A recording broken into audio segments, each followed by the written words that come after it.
dual language models and multilingual models are really successful in both language acquisition, but also in academic achievement. Students don't have to wait until they learn English to have access to grade level content in math, social studies, etc. They start learning those things in Spanish right away. And also the social aspect of a dual language school is something that we really wanted to see, where the English speakers have the chance to be linguistic leaders, and the Spanish speakers do too. They have the chance to bring that language and culture that they have at home and see it really valued and celebrated and elevated in a school setting as well.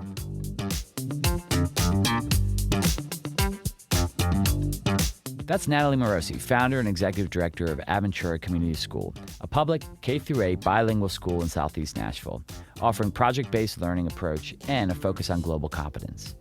Natalie had 14 years of experience in teaching and leadership in the U.S. and abroad before opening Aventura in our community in 2022.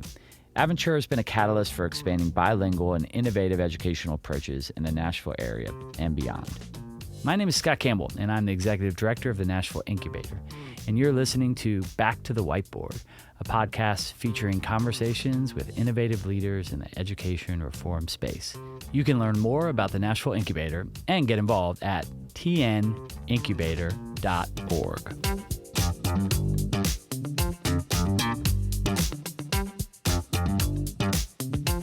All right, well, I'm excited today to have Natalie Morosi, who's the executive director of Aventura Community Schools here. Welcome, Natalie. Yeah, thank you so much, Scott. Can't wait to share about Aventura.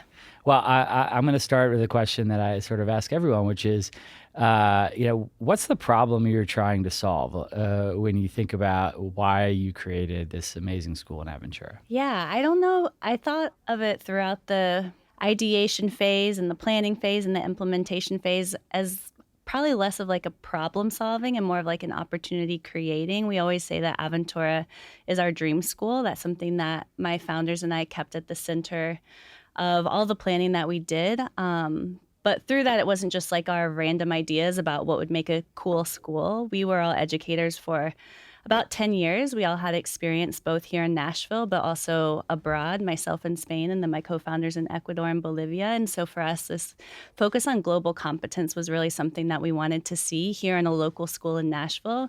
Nashville, like an increasingly diverse and globally connected city. We just felt like there was a real opportunity for this school of our dreams. And we had heard from so many friends who were now becoming parents and friends who are educators and just others that we were connected with, that the school that we kind of hoped and dreamed about was a school that a lot of people shared our dreams about. So you're teaching in Spain, and were you teaching English language over there? What were you teaching there?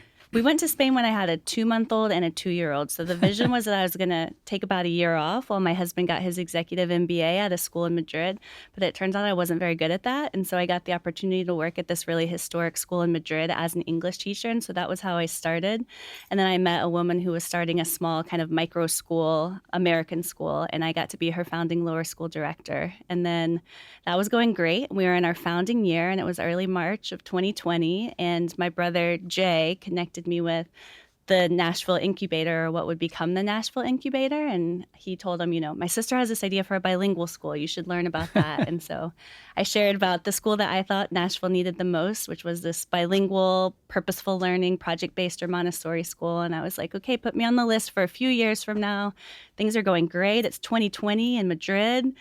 Just help start this school. We'll be here for a while. But when we come home to Nashville, this is the school that Nashville really needs. And then basically the next day, the world shut down. And so I was like, we're coming home. Can Aventura be the first school? Yeah. Here's more of the vision. Amazing. So I had never heard that you were starting a school in Madrid and then came and started the school here in Nashville. And I guess, when you think about starting the school here in Nashville and the work that you're doing, right, you had a clear vision for what sort of the need was in the community. But now that you sort of have it in operation in 3 years in, I mean, what's innovative about the model that you've created at Aventura? Yeah, I would say the pillars of our model that are really innovative are the bilingual program. We have a dual language school which enrolls a balanced population of students that represent the 2 languages of instruction. So in our case, English and Spanish. So that's really innovative. Prior to that in the district, there was an English-only approach to teaching multilingual learners. while our district has grown to serve more than 30% students who are Hispanic and about 20% or more now who are multilingual learners. And so there's just like so much evidence across the country that dual language models and multilingual models are really successful in both language acquisition, but also in academic achievement. Students don't have to wait until they learn English to have access to grade level content in math, social studies, etc. They start learning those things in Spanish right away. And also the social aspect of a dual language school is something that we really wanted to see where the English speakers have the chance to be leaders, linguistic leaders, and the Spanish speakers do too. They have the chance to bring that language and culture that they have at home and see it really valued and celebrated and elevated in a school setting as well. Along with that, we have bilingual teaching staff. So that's really pretty innovative that at our school, it's not just the one teacher who's able to translate, but 90% of our staff speak at least 2 languages. So the lines of communication are really just open and direct with our diverse community of families. What else? We are a school that is project-based, so a purposeful learning opportunity where students are really the leaders and are working on meaningful projects and work in collaboration with the community is something we really wanted to see. In the beginning, we weren't sure if that would look like a Montessori school or if that would be project-based, and we really landed on project-based and the opportunity to create community partnerships and just see that the work that our 5-year-olds are doing is important and it's like making an impact on the community. It goes far beyond the walls of the school, and also that we have community partners coming into our school pretty much every week to support in projects that students are doing in their classrooms or in their STEM class or in their art class and all of the above.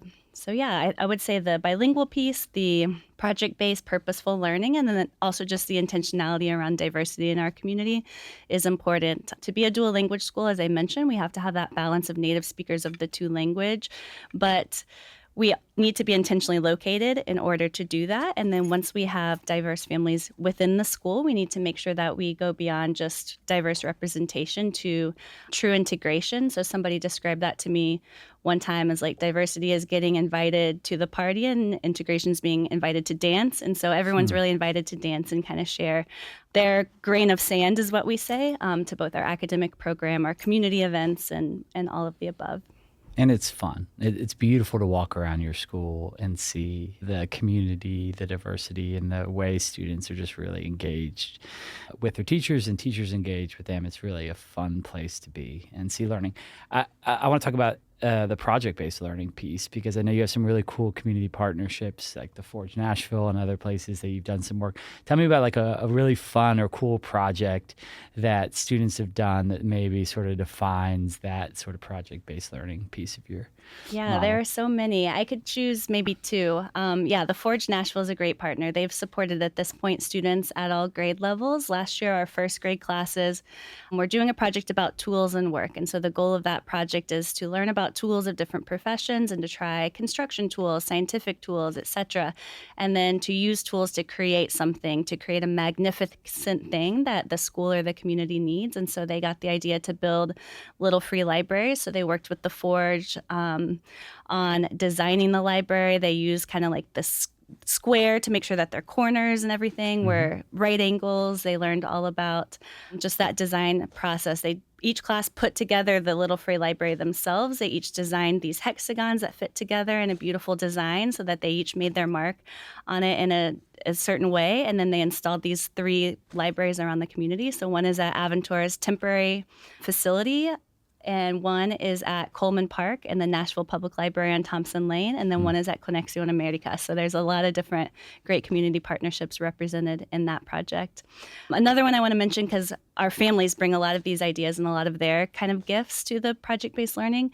One of our parents has a business called Taste Quest, or an organization called Taste Quest, which teaches kids how to kind of have fun with their food and explore different concepts using food. And so our 2nd graders this fall were studying fossils, and they got to do a fossil dig where everything was edible, even some edible insects. And so that family helped us to create this really fun and memorable learning experience all about fossils.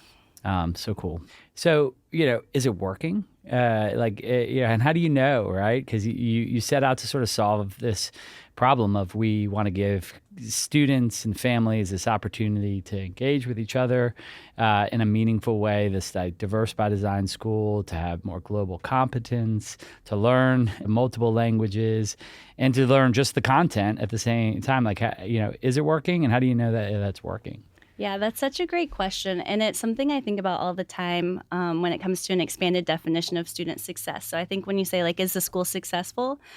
What a lot of people will automatically think of is what are the test scores? But we don't have any test scores yet. This is our first year with third grade. And so how do we know that it's working? And I think there's a lot of kind of the leading indicators that if we see this happening, then we feel like the academic achievement by these traditional metrics will come. But some of our leading indicators that I think I'm really proud of are that engagement that you mentioned, like the way that we've had strong family retention and strong teacher retention. So this is a school community that they resonate with and that they want to stick with, and they've come back year after year. I look at the family engagement. I look at the numbers that we have represented at any school event where we have kind of a more formal sign-in process, but I also look at a day like today, second to last day of the semester, and we have dozens of families coming in for kindergarten performances and all types of celebrations. And so I see that engagement and feel really proud of that. I look at our reading levels because that is something that we are monitoring from kindergarten forward. And so we're every quarter kind of assessing students' independent reading levels in both English and Spanish. And so seeing the growth in those is really amazing to see. The research says that language supports language, that our 80% instruction in Spanish in kindergarten is not detrimental to that English language learning because language supports language, letter sounds, syllables, basic structure of a sentence, basic structure of a story. That's all going to be kind of self-reinforcing for the two languages. The community engagement with the projects, I think, is another great indicator that it's working, that we have these community partners that didn't just do one project and abandon us, but they come back time and time again, year after year. When we get to the tools and work project, we know we can count on community organizations for that project. Year after year, when we get to this fossils project, we know that we have this partner that's going to be there to help make this learning really meaningful for each cohort of students. Yeah, I could talk about standardized assessments too. We do map tests, we do Ames Web, we do all of that, and the data looks really great when you look at similar schools to the community that we serve. Love it. So what's next? I mean, I think the fun thing about starting a school is that you have all these great ideas and then you get to see them come to life, and then you're trying to solve a specific problem at the time, and then you're actually doing it and you're like, oh, there's new problems that need to be solved. Or there's, as you put it before, which I thought was beautiful, is there are new opportunities for us as we sort of grow.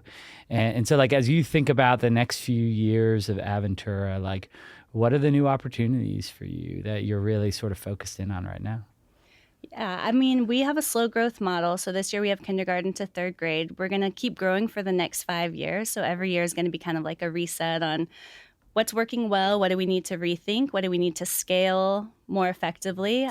I think something that's really exciting for us is that we wanted to be this catalyst. We wanted to serve the vision for charter schools, right? To be incubators of new practices that weren't pervasive in an educational ecosystem yet, but a charter school can potentially show that it works, and then it can spread, and that's happened. We started Aventura. Our local district is now going to open more bilingual magnet schools. I think that's a tremendous opportunity for our city to say that this is something that we value in a polarized political climate. We value inclusivity. We value providing opportunities for bilingualism and for these connections across cultures. And so I think to continue to participate in just the way that our educational ecosystem is thinking about that will be really fantastic. I think something else that is needing of continuous attention is supporting diverse educators with access to the profession. It's essential for Aventura that we have these diverse bilingual educators. We have more than 10 countries and cultures represented on our staff.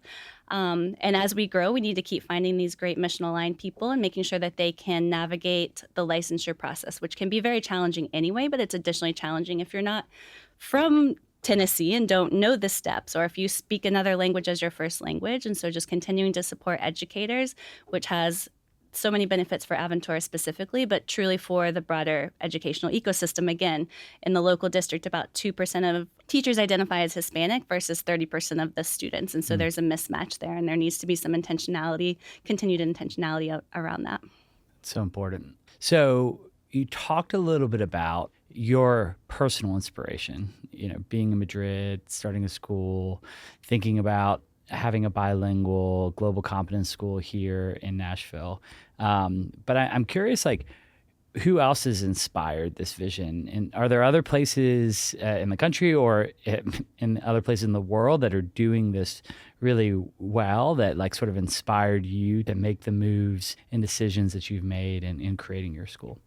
Yeah, absolutely. I've learned a little something from all of the schools that I had the opportunity to work at. And so here in Nashville, there is a bilingual Spanish immersion program, mostly helping English speakers to learn a second language. And so that was my first dipping my toe in. When I was studying my EDD at Vanderbilt in Education Leadership and Policy, I had the opportunity to focus a lot of the projects intentionally around bilingual education, which was a real interest of mine. So got to study, the context of bilingual education in our country for the past 100+ years. I got to learn about how this looks internationally. I got to do a project that kind of looked at bilingual education in a lot of different countries around the world. And then I had that firsthand experience when I was living abroad for 3 years in a few different schools, seeing how they did bilingual education.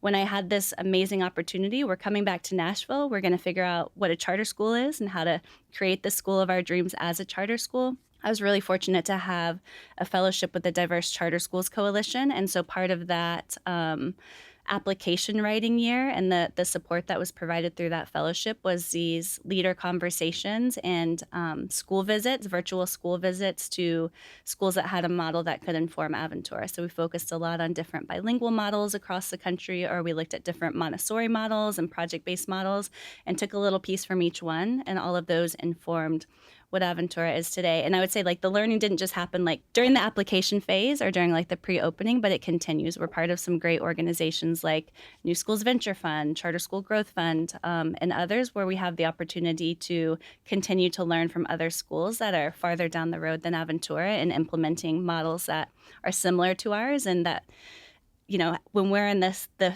phase where we're continuing to grow and continuing to scale, we can look at people who have been doing this for 10, 20 years and see the lessons learned and not have to learn all of them ourselves. That's so good. You like exemplify being a lifelong learner, and that's so important, I think, in leading a school. And I guess on that front, you sort of referred to your EDD experience and some of the research and work that you did. Is there like a book or a theorist out there that's really influenced kind of your theory of education and the work that you do at Aventura? Yeah, definitely. I think I've always learned from my experience and from the different contexts that I've been in. But what really changed kind of my view of what a school could be is when I learned about the schools of Reggio Emilia, Italy. And so these are early learning centers, and you'll have to do your own research. But the basic story is that after World War II, this city found a tank or something that had been left behind by the army, and in selling this tank, they had a decision to make as a city if they were going to build. The women wanted to build a school, the men wanted to build something else that I don't remember, but the women won, and they begun this kind of new type of early learning center where children were viewed as powerful and capable and as participants in the society. Children were viewed as the future, which is something that we say as a cliche a lot, but without really thinking about, well, if we believe that that's true, what type of opportunities do we provide children? Do we tell them that this is how they learn, or do we watch them and follow their interests and things like that? And so just thinking about that, thinking about the school's opportunity to prepare an environment that encouraged the natural curiosity of students and allow them to be full participants, powerful participants in their society from a very young age has been really influential in how I think about what Aventura can be. Love it.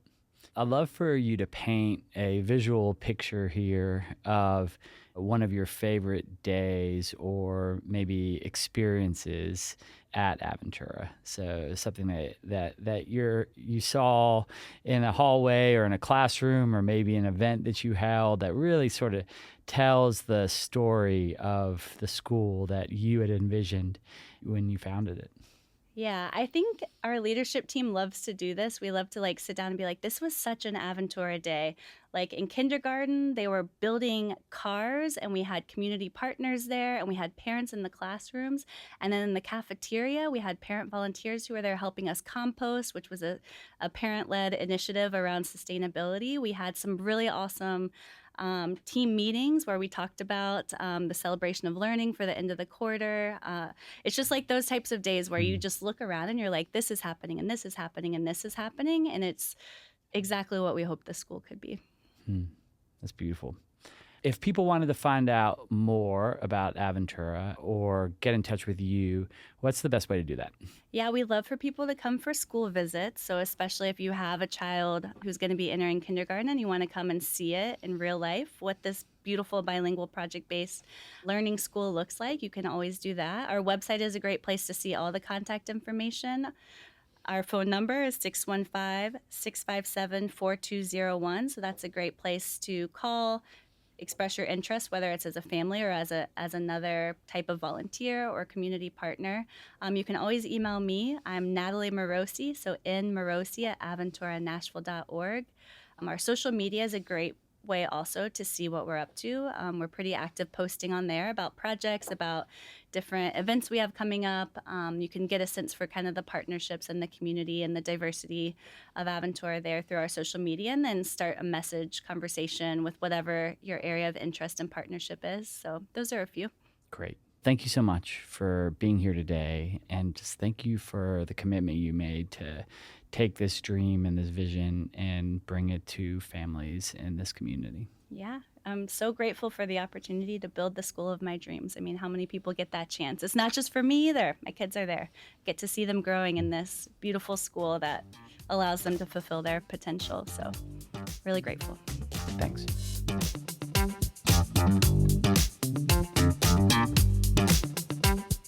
Thanks for listening to Back to the Whiteboard, powered by the Nashville Incubator. Learn how you can get involved in helping us reform education at tnincubator.org.